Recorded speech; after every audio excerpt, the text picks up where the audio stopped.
Mi esposa me sirvió papeles de divorcio mientras estaba paralizado en rehabilitación. Se llevó a mis 3 hijos con su amante de 28 años. Pero 4 años después, gané una demanda millonaria, y cuando volvió suplicando por dinero, lo que hice los dejó a todos sin palabras. Tengo 42 años, trabajo en planificación de eventos ahora, y necesito contar esta historia porque lo que pasó hace como 4 años básicamente me destruyó y luego me reconstruyó de una manera que nunca imaginé. Supongo que debería empezar por el principio, o sea, no el principio, sino el día que todo se fue al carajo. Era octubre del 2020.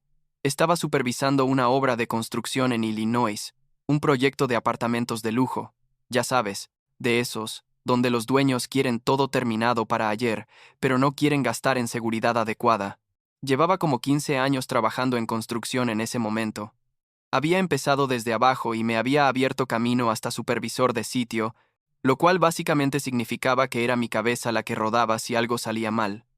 Tenía un buen salario, tipo 75,000 al año, suficiente para mantener a mi familia cómoda. Patricia, mi esposa en ese entonces, se quedaba en casa cuidando a nuestros 3 hijos, Isabella que tenía 12, Masón de 11 y Chloe de 7. La vida no era perfecta, pero era nuestra, ¿me explico? Teníamos una casa de 4 habitaciones en las afueras. Los niños iban a buenas escuelas, Patricia hacía voluntariado en la iglesia, cosas normales de familia de clase media. Ese día en particular, octubre 23 para ser exacto, estaba revisando el trabajo en el segundo piso del edificio. Había estado presionando a la compañía durante semanas sobre los andamios, porque se veían medio sketchy, pero ya sabes cómo es esto.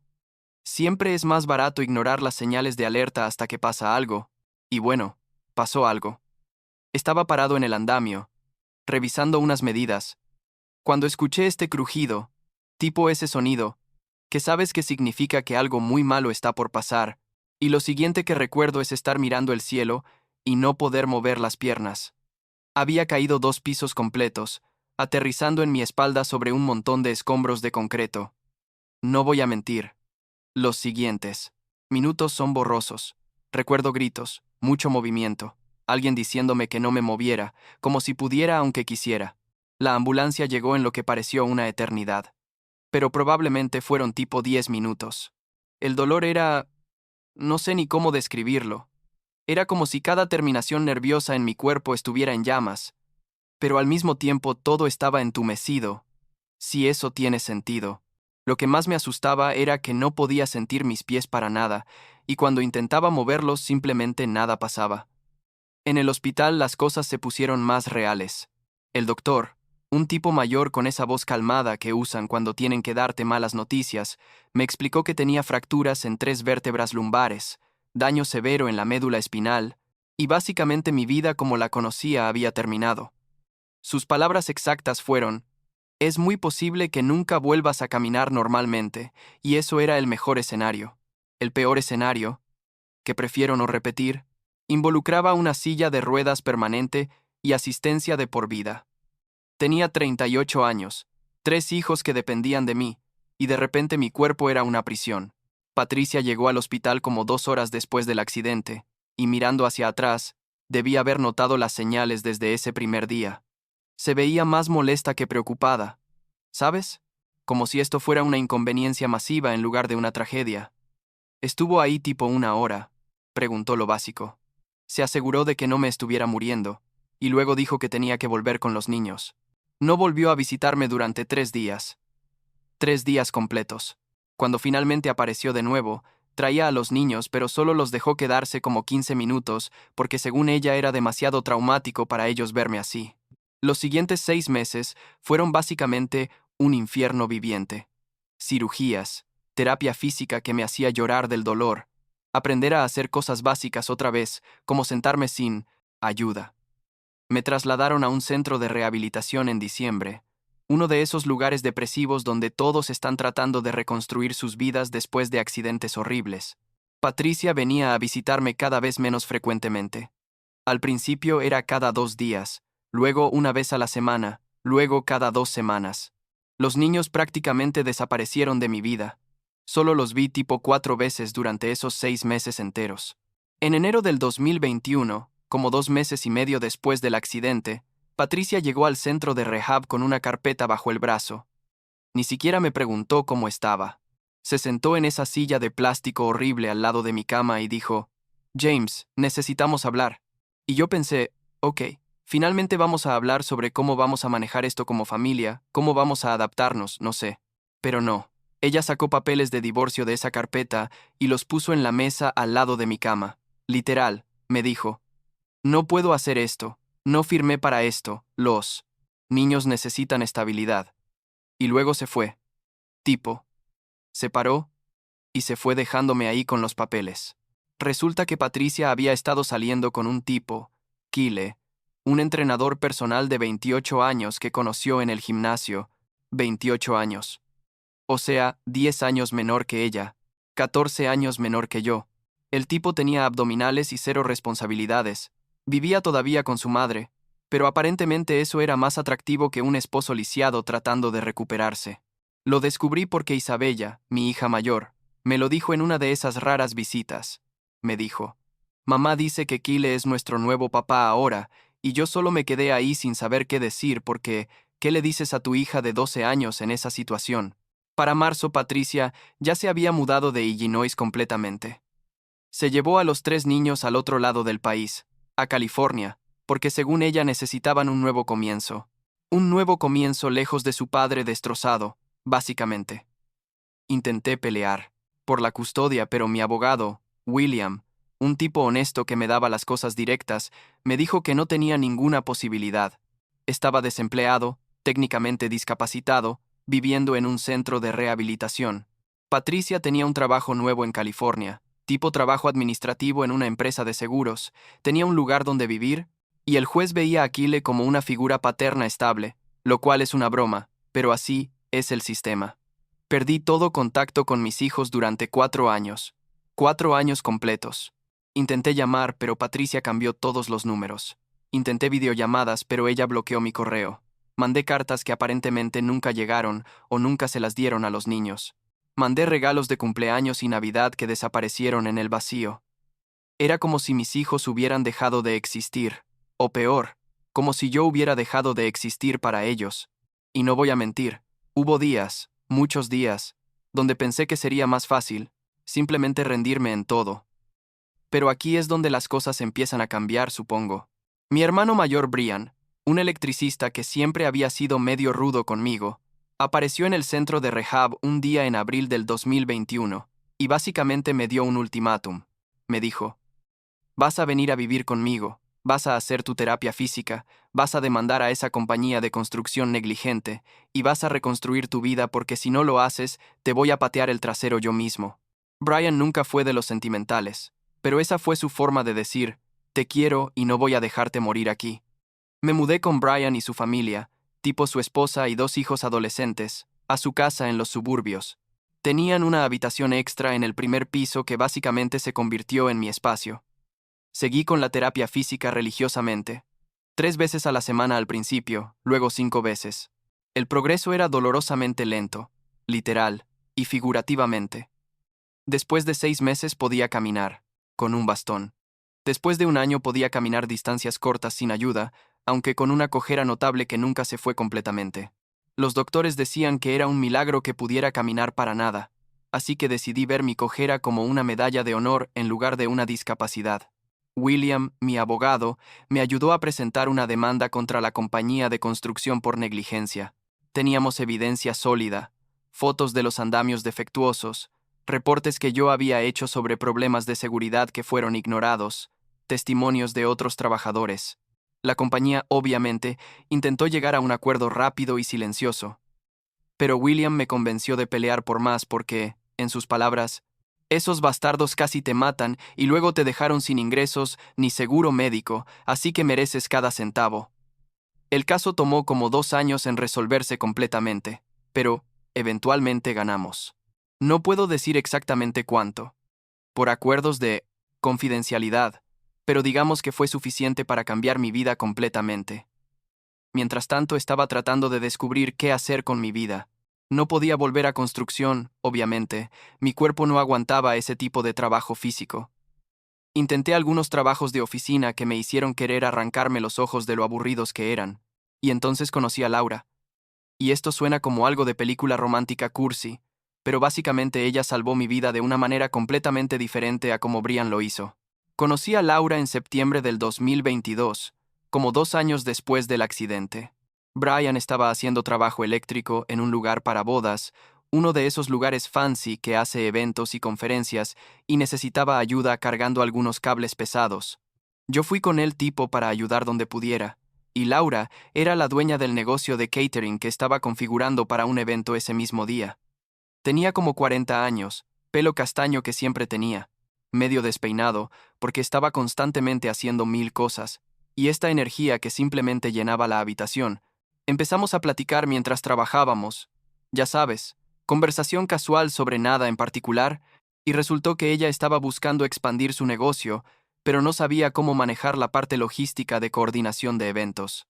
Y yo, sin realmente pensarlo, empecé a darle ideas sobre organización de sitios, gestión de personal, eficiencia operativa, todas esas cosas que había aprendido supervisando obras de construcción. Ella me escuchó con atención real, tipo no solo siendo educada, y al final del día me ofreció un café. Un café se convirtió en una reunión de negocios real, que se convirtió en una sociedad. Para enero del 2023 Laura y yo éramos socios de negocio oficiales. Ella manejaba el catering y yo manejaba la planificación y coordinación de eventos.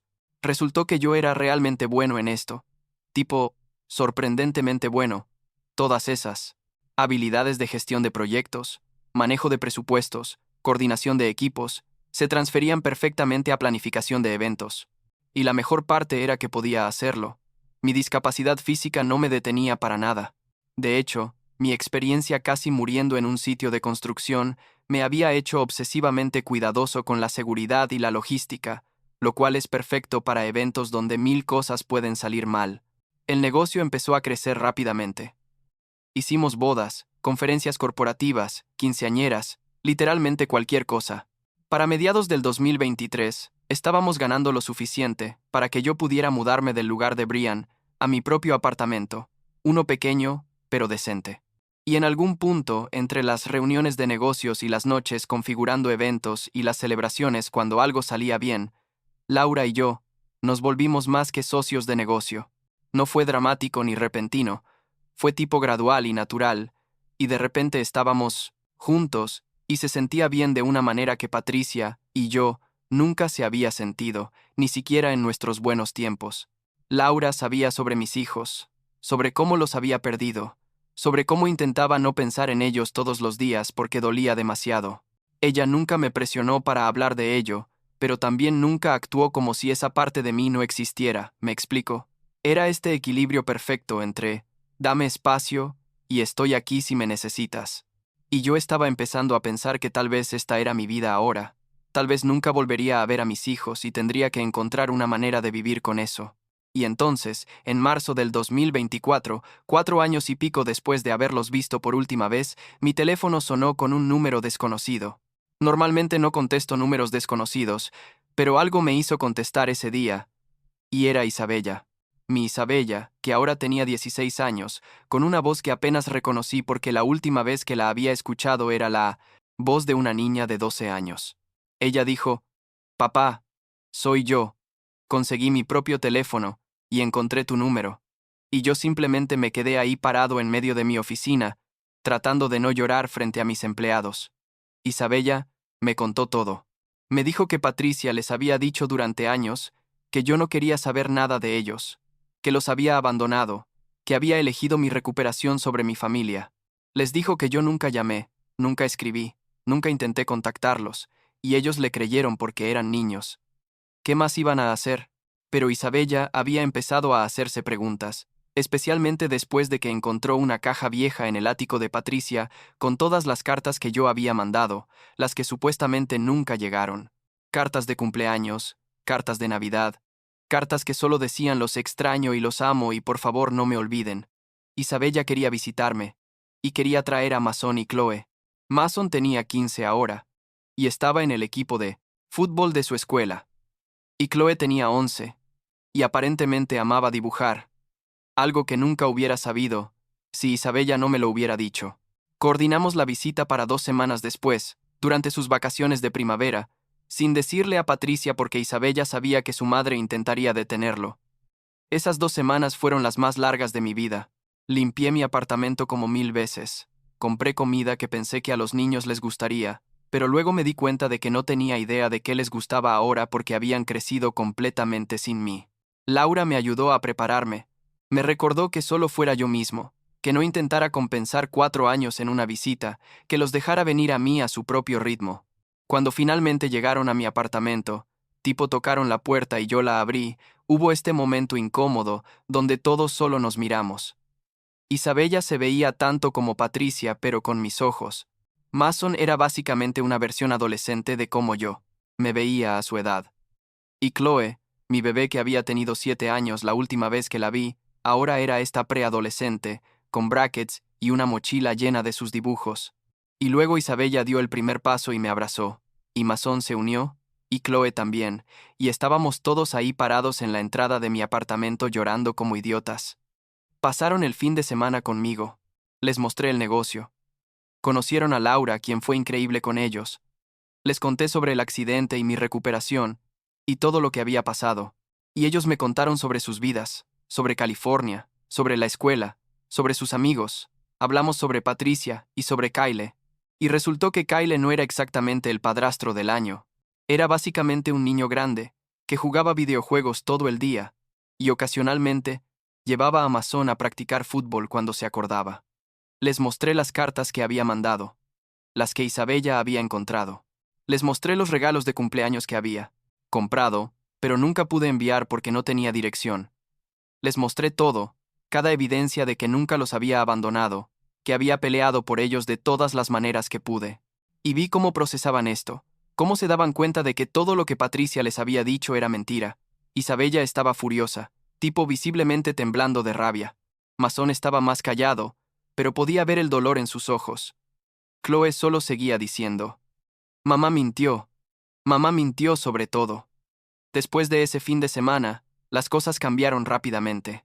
Los niños confrontaron a Patricia cuando volvieron a California. Isabella me llamó después y me contó todo. Cómo Patricia intentó negarlo al principio. Luego intentó justificarlo diciendo que había sido por su propio bien, que yo estaba demasiado destrozado para ser un buen padre, que había estado protegiendo su estabilidad. Los niños no le creyeron nada. Mason especialmente, que aparentemente había estado guardando resentimiento sobre muchas cosas. Le dijo que había arruinado su relación con su padre y que nunca se lo perdonaría. Y entonces, porque el universo tiene un sentido del humor retorcido, Key le dejó a Patricia. Tipo, un mes después de que los niños descubrieran la verdad. Resulta que había conocido a una influencer de TikTok de 22 años en el gimnasio, y decidió que ella era su alma gemela o lo que sea.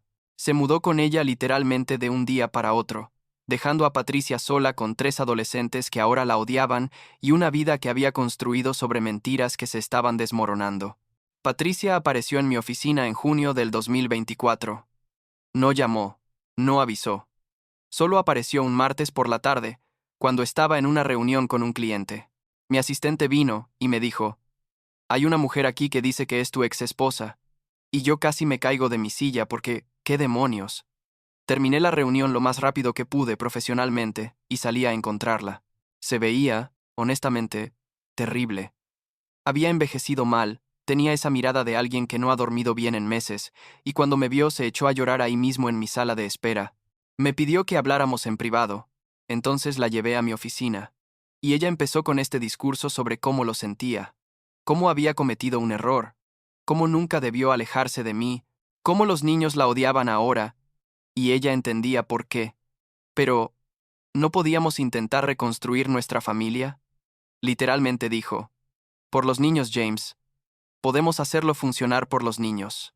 Y yo solo me quedé ahí sentado pensando: ¿realmente está pasando esto? ¿De verdad cree que después de 4 años de silencio, de mentiras, de alejarme de mis propios hijos, puedo simplemente perdonar y olvidar? Le dije que no. Le dije que esa parte de mi vida estaba muerta, que ella la había matado cuando me sirvió papeles de divorcio en un centro de rehabilitación. Le dije que había reconstruido mi vida sin ella, que tenía un negocio exitoso, que tenía a Laura, que era feliz de una manera que nunca había sido con ella incluso antes del accidente. Ella intentó argumentar, intentó llorar más, intentó jugar la carta de, pero soy la madre de tus hijos. Y yo le dije que ser la madre de mis hijos no le daba derecho a arruinar mi vida 2 veces. La demanda contra la compañía de construcción finalmente se resolvió en agosto del 2024. El settlement fue, como dije, suficiente para cambiar mi vida. Pagué todas mis deudas médicas que todavía estaban ahí rondando. Invertí una cantidad significativa en el negocio con Laura para que pudiéramos expandirnos, y compré una casa. Una casa de verdad, de 4 habitaciones, en un buen vecindario en Illinois, con una habitación para cada uno de mis hijos para cuando vinieran a visitarme, que ahora era regularmente. Los niños habían dejado claro que querían vivir conmigo. Isabella cumpliría 17 pronto. Técnicamente podía elegir dónde vivir legalmente.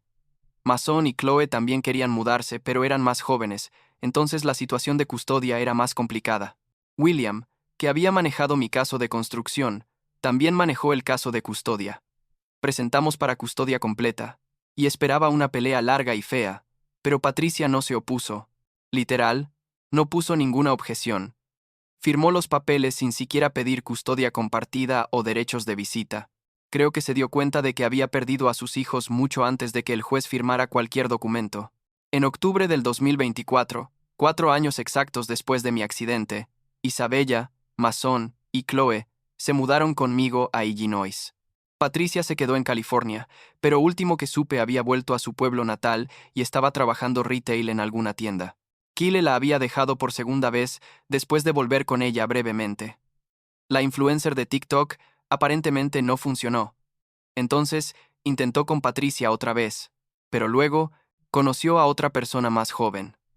Es triste, supongo, pero también es el resultado natural de construir tu vida sobre mentiras y priorizar lo superficial sobre lo real. El negocio con Laura está prosperando. Acabamos de contratar 3 empleados más y estamos considerando abrir una segunda ubicación. Los niños se están adaptando bien a la vida en Illinois. Isabella está en su último año de preparatoria y aplicando a universidades. Mason se unió al equipo de fútbol de su nueva escuela y Chloe tiene toda una habitación dedicada a su arte. Laura y yo nos comprometimos el mes pasado. Todavía no hemos puesto fecha para la boda, pero estamos pensando en algo pequeño e íntimo. Tal vez el próximo verano. La semana pasada Isabella me preguntó si Patricia podía venir a su graduación de preparatoria el próximo año. Le dije que era su graduación, su decisión, y que yo no pondría ninguna condición sobre eso. Ella todavía no ha decidido. Mason dice que no quiere ver a Patricia para nada, que lo que hizo es imperdonable. Chloe es más suave, dice que extraña a su mamá a veces, pero que está feliz aquí conmigo y con Laura. Y yo les digo lo mismo a los 3. Sus sentimientos son válidos sin importar cuáles sean, que no tienen que elegir entre perdonar o no perdonar, que pueden sentir lo que necesiten sentir. Mi espalda todavía me duele todos los días. Probablemente siempre me dolerá. Todavía cojeo, especialmente cuando hace frío o cuando he estado de pie mucho tiempo. Pero camino, trabajo, vivo. Hace 4 años un doctor me dijo que tal vez nunca caminaría normalmente otra vez, y tenía razón técnicamente, no camino normalmente. Pero camino. Y eso es suficiente. Hace 4 años perdí todo, mi salud, mi trabajo, mi familia, mi identidad completa, y de alguna manera, de esas cenizas, construí algo mejor. No perfecto, pero mejor, más real, más honesto. A veces todavía me despierto, y por un segundo olvido todo lo que pasó. Olvido el accidente. Olvido a Patricia. Olvido los 4 años de vacío. Y entonces me acuerdo, pero ya no duele de la misma manera. Es más como una cicatriz que miro y pienso, sobreviví a eso, eso me hizo más fuerte. No en una manera cursi de Instagram, sino de verdad. Literalmente sobreviví a una caída que debió matarme o dejarme paralizado. Sobreviví a perder a mis hijos. Sobreviví a reconstruirme desde cero. Y ahora estoy aquí, con un negocio que amo, una pareja que me apoya, y mis hijos durmiendo en las habitaciones de al lado cada noche. No es el final feliz de película que nunca pedí, pero es mi vida, y es suficiente.